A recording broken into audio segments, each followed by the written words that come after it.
Sarah Giraudot a crevé l'écran dans la série Le Bureau des légendes, mais aussi au cinéma notamment dans Petit Paysan, en 2018, qui lui a valu d'être récompensée du César de la meilleure actrice dans un second rôle.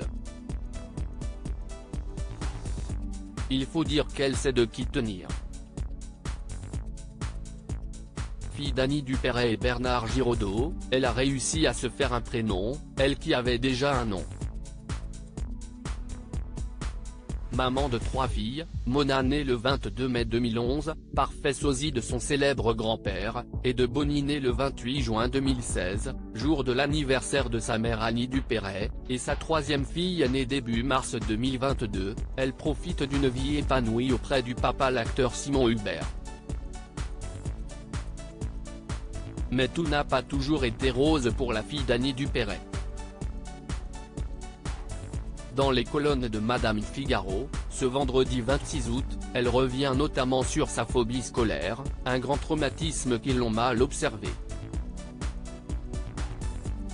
Enfant, je savais qui j'étais, et j'avais conscience d'être inadaptée à l'école, fait-elle savoir.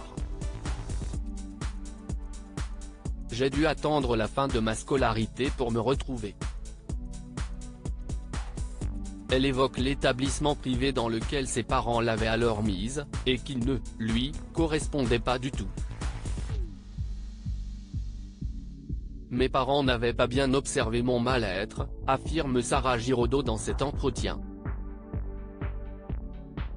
À 16 ans, un psychologue a diagnostiqué une phobie scolaire chez moi, il en existe différentes formes, et changer d'école m'a fait aller mieux. La fille d'Annie Dupéret et Bernard Giraudot parle d'un traumatisme. Ça a été un tel traumatisme pour moi que je suis aujourd'hui très attentive au bien-être de mes enfants à l'école, a-t-elle confié au sujet de ses 3 filles. Annie Dupéret se livre sur le malheur scolaire de sa fille. Si elle se livre sur ce sujet, sa mère la grande comédienne Annie Dupéret l'avait également abordé lors d'une interview sur Europe 1. En octobre 2021, l'actrice du Grand Pardon et d'une famille formidable, avait ainsi déclaré « Elle s'est mise à vomir devant la grille du collège et à s'évanouir en classe. » Une phobie scolaire qui a bien sûr également fait souffrir l'actrice de 75 ans. Il fallait la sortir de là, a-t-elle ainsi confié.